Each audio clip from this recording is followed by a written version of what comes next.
प्यारे बच्चों, उम्मीद करते हैं आप अच्छे होंगे। आपकी पढ़ाई तैयारी अच्छी चल रही होगी। मेरे बच्चों, आज हम दरख्वास्त लिखना सीखेंगे। जैसे आपके एग्ज़ाम में जो सब्जेक्टिव आता है सेक्शन बी वाला क्वेश्चन, उसको देखेंगे। ये आपके सामने 2024 का क्वेश्चन पेपर है। आप देखो, इसी पैटर्न के हिसाब से क्वेश्चन आते हैं। सेक्शन बी में पहला क्वेश्चन है, दरअसल उन्वान में से किसी एक पर मजमून लिखना है 250 या 300 लफ्ज़ों में। उसके बाद में जो है मौजू दिया है, मेरा पसंदीदा त्यौहार यौम आज़ादी, प्यारे नबी सल्लल्लाहु अलैहि वसल्लम, मेरा सबसे अच्छा दोस्त, ग्लोबल वार्मिंग। उसके बाद में जो है दरख्वास्त आता है। जैसे देख लो आप, इसी तरीके से आता है, अपने प्रिंसिपल को 2 रोज़ की तातील छुट्टी के लिए दरख्वास्त लिखिए। ये जो है 2024 का हो गया। अब ये सेंटअप का एग्ज़ाम है, 2024 का पेपर है। आप देखो, इसमें पहला सवाल है मजमून लिखना है, और जो दूसरा सवाल है वो है अपने वालिद के पास ख़त। या ये लिखना है या ये लिखना है, या दे दिया है तो या तो ये लिखना है या तो ये लिखना है। तो आप जो है देखो, लिखा हुआ है, अपने स्कूल के प्रिंसिपल को एक दरख्वास्त लिखिए जिसमें अपनी बड़ी बहन की शादी में शिरकत के लिए 1 हफ्ते की फ़ुर्सत का ज़िक्र हो। ये सेंटअप वाला हो गया। और ये तीसरा क्वेश्चन पेपर है 2022 का फाइनल एग्ज़ाम का। इसमें भी देखो आप, दूसरे नंबर सवाल में दिया है कि अपने स्कूल के प्रिंसिपल को एक दरख्वास्त लिखिए जिसमें अपनी बहन की शादी में शिरकत के लिए 1 हफ्ता की फ़ुर्सत का ज़िक्र हो। तो आज हम देखेंगे कि ये दरख्वास्त कैसे लिखा जाता है। तो अब शुरू करते हैं दरख्वास्त को। सबसे पहला जो पैराग्राफ है उसको छोड़ देंगे, क्यों आपको यहाँ पे जवाब नंबर लिखना है। जैसे क्वेश्चन पेपर में सवाल किया है कि अपने प्रिंसिपल को दरख्वास्त लिखिए, तो यहाँ पे आप जवाब नंबर डालोगे, जवाब नंबर 2। और चूँकि हमको दरख्वास्त लिखना है तो यहाँ पे दरख्वास्त लिख देंगे। ये जवाब नंबर हो गया पहले पैराग्राफ में, पहले लाइन में। उसके बाद में जो है अब ख़त लिखना शुरू करेंगे। तो सबसे पहले लिखेंगे तारीख़, तारीख़ लिखेंगे। और उसके बाद में जो है डॉट डॉट डाल देंगे, तारीख़ लिखने की ज़रूरत नहीं। फिर उसके बाद में उसके नीचे लिखेंगे प्रिंसिपल के लायक अल्फाज, जो अदबाना अल्फाज होते हैं, प्रिंसिपल के लायक जो वर्ड्स होते हैं वो लिखेंगे। तो जहाँ पे हमने तारीख़ लिखा है और जहाँ ये तारीख़ लफ्ज़ ख़त्म हुआ है, बस उसी के सामने से लिखेंगे। क्या लिखेंगे, कौन से अलकाब डालेंगे, कौन से अल्फाज डालेंगे, तो वो है आली, वक़ार, जनाब, प्रिंसिपल साहब, और स्कूल का नाम लिखेंगे। ठीक इसी आली जनाब जो लफ्ज़ डाला है हमने उसके सामने अब वो स्कूल, आप का जो स्कूल का नाम है वो लिखें। अगर आप सिवान के हैं तो सिवान लिखेंगे, पटना के हैं तो पटना लिखेंगे, चंपारण के हैं तो चंपारण के लिखेंगे। मिसाल के तौर पर लिखेंगे हाई स्कूल मशरिकी चंपारण। समझे आप बच्चे? फिर उसके बाद में हम लिखेंगे मौजू, यानी जिस मुतल्लिक हम ख़त लिख रहे हैं उस जो है मौजू को, उस टॉपिक को हमें लिखना है। तो कहाँ लिखेंगे? ठीक है, हमने जो तारीख़ लिखी है उसी के सामने एक पैराग्राफ छोड़कर। अब वो तारीख़ हमने लिखा है, बस उसके सामने हमें लिखना है मौजू, लफ्ज़े मौजू प्यारे सुंदर हर्फ में, फिर 2 डॉट डालेंगे। और फिर हमने क्या लिखना है? प्रिंसिपल के पास शादी में शिरकत के लिए दरख्वास्त लिखना है, तो उस जो है मौजू को लिखेंगे। मिसाल के तौर पर शादी में शिरकत के लिए रुखसत के मुतल्लिक, ये हो गया मौजू। यानी मौजू लिखना ज़रूरी है, क्योंकि हम दरख्वास्त लिख रहे हैं तो किस रीज़न, किस टॉपिक, किस मौजू के तहत, तो वो मौजू हमने ये लिख दिया। ऐसा जो लिखा जाएगा। फिर उसके बाद में हम एक पैराग्राफ छोड़ देंगे और बीच से शुरू करेंगे। थोड़ा सा राइट साइड में जगह को छोड़ देंगे और फिर जहाँ पे लफ्ज़ मौजू ख़त्म हुआ है ठीक उसके सामने लिखेंगे जनाबे आली, जनाबे आली, और एक मार्का खींच के डॉट डाल देंगे। फिर जो है जहाँ पे ये लफ्ज़ ख़त्म हुआ है, जहाँ पे ये आली जनाब, जनाबे आली ख़त्म हुआ है, बस वहीं से ख़त लिखना शुरू करेंगे। कैसे लिखेंगे? अर्ज़े खिदमत या है कि आइंदा माह। फिर जो है ये पैराग्राफ हो गया। अब दूसरा पैराग्राफ शुरू करेंगे, एक पैराग्राफ छोड़कर।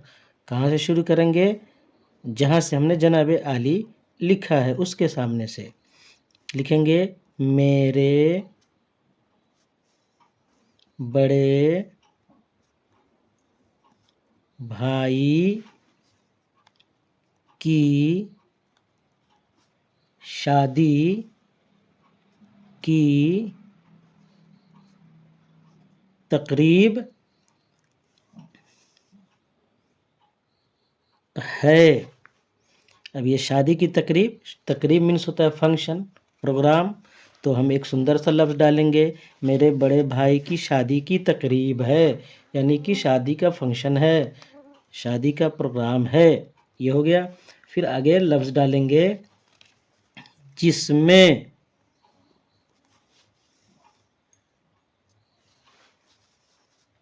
फिर एक पैराग्राफ पूरा हो गया, एक पैराग्राफ छोड़ देंगे, फिर दूसरे पैराग्राफ से शुरू करेंगे, जिसमें मैं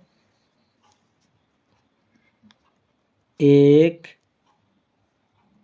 हफ्ता तक मसरूफ़ रहूँगा। समझे मेरे बच्चों? फिर उसके बाद यहाँ फुल स्टॉप डालेंगे और फिर लिखेंगे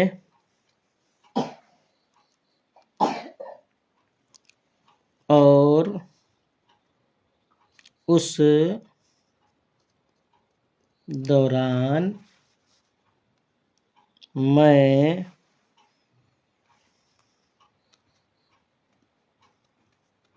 स्कूल से गैर हाजिर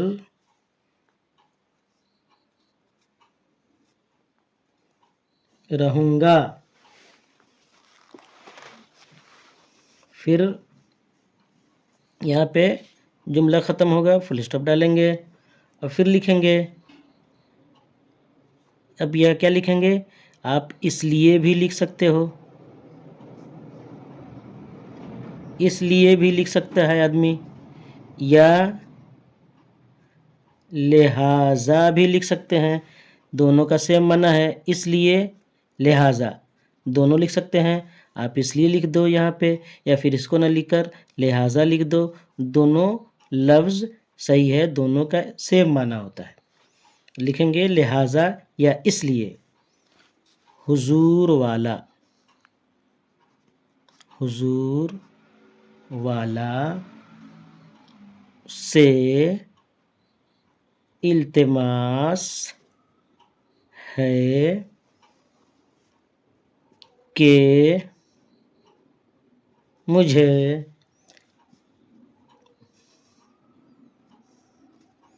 22 मार्च ता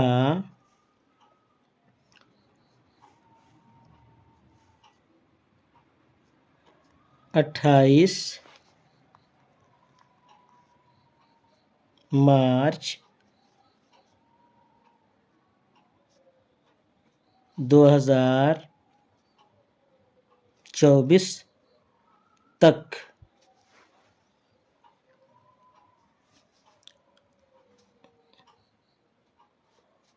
रुखसत मंजूर फरमाकर मशकूर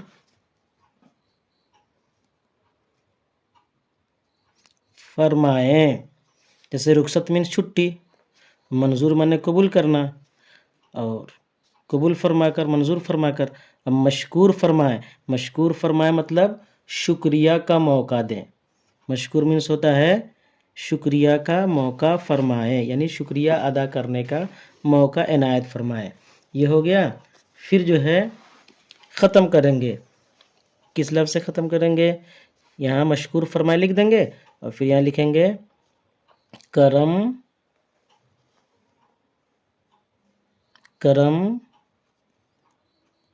नवाजी होगी, यानी आप दरख्वास्त मंजूर फरमा देंगे तो ये आपके तरफ से बहुत बड़ी करम नवाजी होगी। ये अल्फाज डालेंगे, करम नवाजी होगी। अब ख़त को ख़त्म करेंगे। जहाँ पे हमने ये ख़त्म किया है, एक पैराग्राफ को यहाँ तक लाए हैं, ये पूरी लाइन छोड़ देंगे और फिर एक पैराग्राफ और छोड़ देंगे। और हमने ख़त लिखना शुरू किया है राइट साइड से, लेफ़्ट साइड में थोड़ा सा लास्ट की तरफ लाएंगे और लिखेंगे फ़कत। क्या लिखेंगे? फ़कत। फ़कत लिखेंगे, फिर उसके नीचे लिखेंगे आपका फरमा बरदार शागिर्द। आप बच्चों फरमाबरदार हो। उसके बाद आता है नाम लिखना। आप नाम ख़त दरख्वास्त लिखे हो तो अपना नाम भी लिखना पड़ेगा, लेकिन बच्चों सिर्फ लफ्ज़ नाम लिखना है, अपना पूरा फुल नेम नाम नहीं लिखना है। जैसे आपका नाम सरफराज है, आपका नाम हसनैन है, आपका नाम हसान है, तो वो नाम नहीं लिखना है। या आपका नाम गौसिया है, या आपका नाम माहिरा है, या आपका नाम ज़ायरा है, तो वो नाम नहीं लिखना है, बल्कि डॉट डॉट डॉट डाल देना है।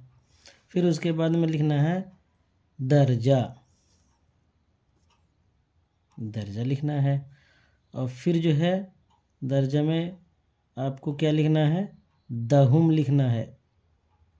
दहुम, दर्जा मीन्स दर्जा क्लास हो गया, अदहुम मीन्स 10वां हो गया। आप 10वीं क्लास में हो तो दर्जा दहुम लिख देंगे, बस ये हो जाएगा। रोल नंबर आपको नहीं लिखना है, क्योंकि आप दरख्वास्त लिख रहे हो कहाँ? एग्ज़ाम में, तो रोल नंबर नहीं लिखना है, सिर्फ यही लिखना है नाम, दर्जा, अदहुम लिखना है। दहुम मीन्स 10वां, आप 10वीं जमात में हो। तो ये ख़त मेरे बच्चों और बच्चियों, ये 10वीं क्लास के लिए भी है और 12th यानी 12वीं क्लास के लिए भी है। आप जो है ख़त को इसी तरीके से लिखोगे, बड़ा प्यारे अछूते अंदाज में और बेहतर लफ्ज़ में ये लिखा गया है ख़त।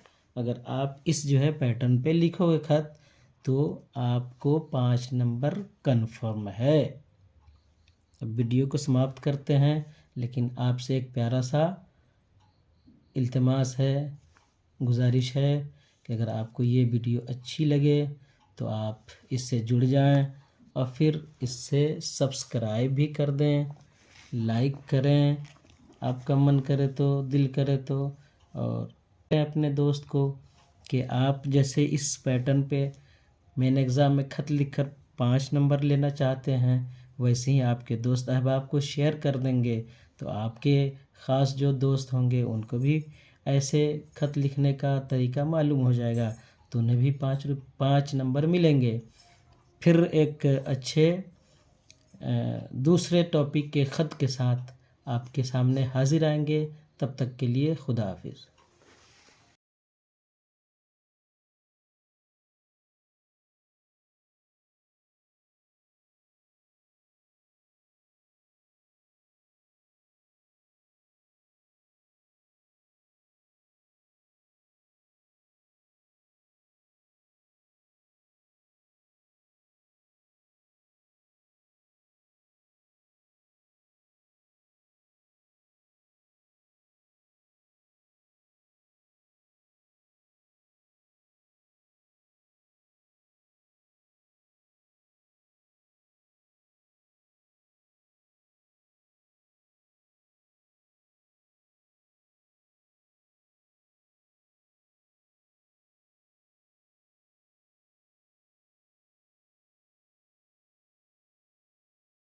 शेयर भी करें अपने दोस्त को कि आप जैसे इस पैटर्न पे मेन एग्ज़ाम में ख़त लिखकर 5 नंबर लेना चाहते हैं, वैसे ही आपके दोस्त अहबाब को शेयर कर देंगे तो आपके ख़ास जो दोस्त होंगे उनको भी ऐसे ख़त लिखने का तरीका मालूम हो जाएगा, तो उन्हें भी 5 नंबर मिलेंगे।